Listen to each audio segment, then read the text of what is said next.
दोस्तों आज के इस वीडियो में हम आपको बताएंगे कि फैक्टर यानी गुणनखंड कैसे करते हैं।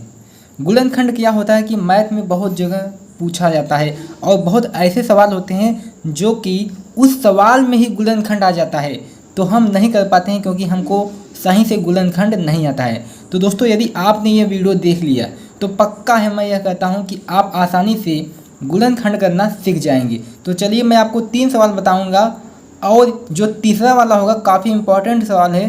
तो चलिए आप पूरा वीडियो को देखना और आप अच्छे से समझ जाएंगे। तो चलिए आपका अधिक समय न लेंगे और वीडियो को हम स्टार्ट करते हैं।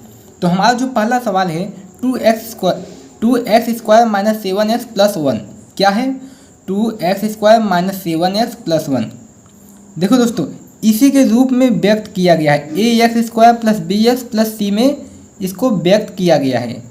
तो चलिए मैं आपको बताता हूँ कि कैसे गुणनखंड ज्ञात करते हैं यानी फैक्टर। सबसे पहले दोस्तों यदि आपको फैक्टर यानी गुणनखंड ज्ञात करना है तो सबसे पहले आपको अंतिम वाली संख्या देखना है। कौन सी संख्या?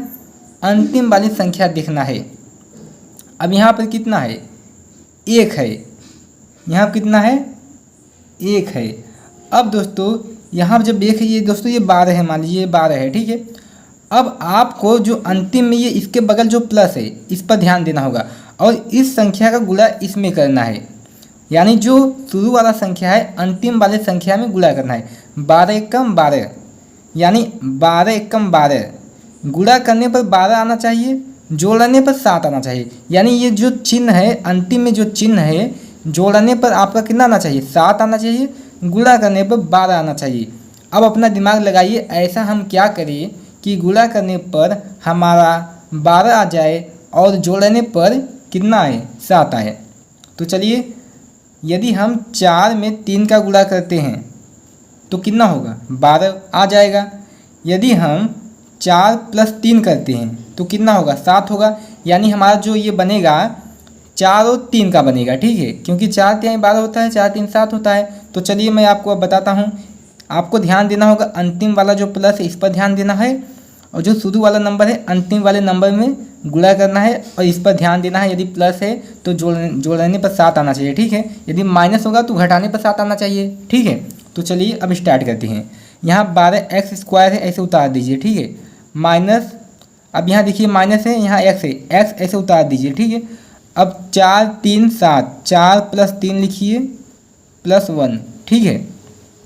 इस पर ध्यान मत दीजिए, ये तो मैंने आपको बताया है कि ऐसे होता है, ये बेसिक है, ठीक है।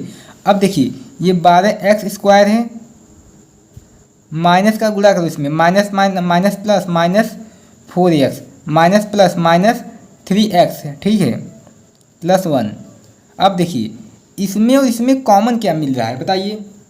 4x कॉमन है दोनों में, तो 4x आपका कॉमन हो जाएगा, ठीक है। अब बचा यहाँ पर कितना? यहाँ पर कितना बचा? 3x बचा। यहाँ पर कितना बचा? -1, क्योंकि 4x कॉमन हो गया तो -1 यहाँ बचा है। अब इसमें क्या कॉमन है? कुछ कॉमन मिल रहा है? नहीं मिल रहा है। जब दोस्तों कॉमन न मिले तो ये जो माइनस है ये इस पर आपको ध्यान देना है, यही माइनस लिख देना है, यहाँ आपको 1 मान लेना है, ठीक है। उसके बाद आपको ये संख्या ऐसे ही उतार देना है। अब देखिए अब ये वाला और ये पहले देखिए जो आपका 3x - 1 है, 3x - 1 है, यहाँ पर कितना है? यहाँ माइनस है, यहाँ माइनस प्लस यहाँ भी माइनस हो जाएगा, ठीक है, क्योंकि जब माइनस कॉमन लोगे तो यहाँ क्या हो जाएगा? माइनस हो जाएगा, यानी 3x - 1। अब देखिए 3x - 1, 3x - 1, इसमें इस ब्रैकेट में जो है ये कोष्ठक जो है इसमें से आपको एक लेना है, बाकी ये और ये इसमें से एक लेना है। 4x - 1 ये आपका एक कोष्ठक हो गया और ये जो कोष्ठक है इसमें से एक आपको लिख लेना है, 3x - 1। बस आपका ये क्या हो गया? आंसर हो गया। समझ आएगा नहीं? ये आपका आंसर हो गया। चलिए अब दूसरा नंबर हम आपको बताते हैं। जैसे कि 2x² हो गया प्लस 7x हो गया प्लस 3 हो गया, ठीक है। अब कैसे करेंगे? अब इसमें सबसे पहले अंतिम वाले संख्या से पहली वाली संख्या से गुणा कर देना है। 3 दूना 6 ना, और ये जो है प्लस है जोड़ने पर आपका कितना आना चाहिए? 7 आना चाहिए। तो हम 6 एकम 6 करेंगे तो 6 एकम 6 जोड़ने पर मानी गुणा करने पर 6 आ गया, 6 एकम 6 और जोड़ेंगे 6 1 7 हो जाएगा। तो हमारा ये संख्या बन जाएगा। तो चलिए करते हैं 2x² प्लस यहाँ कितना लिखेंगे x, 6 कम 6, 6 प्लस 1 7 हो जाएगा प्लस 3।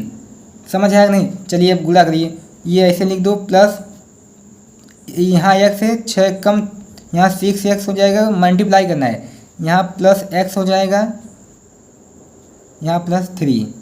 अब इसमें कॉमन देखो क्या मिल रहा है, बताइए कॉमन क्या है? 2x कॉमन है, 2x कॉमन ले लो। उसके बाद यहाँ x बचा प्लस, अब भाग हो जाएगा 2 तिहाई 6, यहाँ पर आपका कितना बचेगा 3 प्लस यहाँ देखिए कॉमन क्या है, कुछ कॉमन मिल रहा है नहीं, तो हम कॉमन नहीं मिलेगा तो इस पर ध्यान देंगे, ये प्लस यहाँ ऐसे उतार देंगे, यहाँ एक मान लेंगे, ठीक है। अब यही संख्या आपको उतार देना है। अब देखिए जब ये वाला संख्या दो यहाँ पर कोष्ठक मिलने लगे तो आप समझ जाइए कि ये हमारा सही जा रहा है, ठीक है। अब क्या करना है, इसमें ये और ये आपको ले लेना है 2x प्लस 1 और इसमें से एक आपको ले लेना है, ठीक है। तो आपका ये क्या हो गया, गुणनखंड हो गया। चलिए अब आपको तीसरा बताते हैं कैसे होता है, 3x²। ये बहुत इंपॉर्टेंट है, देखिए अब इसमें क्या है कि दोनों माइनस लग गया। अब दोस्तों चाहे यहाँ माइनस हो चाहे यहाँ माइनस हो, उससे आपको दिक्कत नहीं है, बस आपको ये माइनस ये वाला चिन्ह ध्यान देना होगा, जो अंतिम वाला संख्या है इसके बगल वाला चिन्ह है इस पर ध्यान देना होगा बस। चलिए इस पर मल्टीप्लाई कर दो, 3 चौक 12 होगा यानी 12। अब देखिए 3 चौक 12 गुणा करने पर 12 आना चाहिए, घटाने पर 4 आना चाहिए, इस पर ध्यान देना है। चलिए ऐसा कैसे हम करें, कोई संख्या ले, गुणा करने पर 12 आना चाहिए, घटाने पर 4 आना चाहिए, यानी हम यदि ले लें 6 दूना 12, 6 दूना 12 और 6 में से 2 गया 4, ये हमारा संख्या बन जाएगा क्योंकि गुणा करने पर 12 घटाने पर 4। चलिए लेते हैं, अब ये ऐसे उतार दो, ये माइनस लगा दो, यहाँ पहले से यक्स यहाँ पर है तो पहले से यक्स लिख दो, ठीक है। अब घटाने पर कितना होना चाहिए 4, तो 6 - 2 4। चलिए वो पहले जैसा फिर करिए, इसका मल्टीप्लाई करिए, minus plus minus 6x minus minus plus 2x minus 4। चलिए अब इसका कॉमन क्या है, कॉमन इसमें है 3x, x माइनस भाग दोगे 3 दूना 6 प्लस इसमें कॉमन क्या है 2, x माइनस 2 दूना 4। अब देखिए इस ब्रैकेट में इस कोष्ठक में ये देखो समान है तो इसका मतलब हमारा सही जा रहा है। अब इसमें से ये यहाँ से ये वाला ले लेना है 3x प्लस 2। अब इन कोष्ठक में से कोई एक उतार दो, बस आपका ये क्या हो गया, गुणनखंड हो गया। समझ आया नहीं? तो दोस्तों देखिए इस प्रकार से हम कोई भी फैक्टर को हल करते हैं। तो दोस्तों आशा करते हैं कि आपको यह जो वीडियो है समझ में आया होगा। यदि दोस्तों आपको ये वीडियो समझ नहीं आया कि फैक्टर यदि आपको अच्छे से अभी भी नहीं समझ आया तो कमेंट करके बताइएगा, मैं आपको और अच्छे से समझा दूंगा, ठीक है। चलिए अगले वीडियो मिलेंगे, जय हिंद।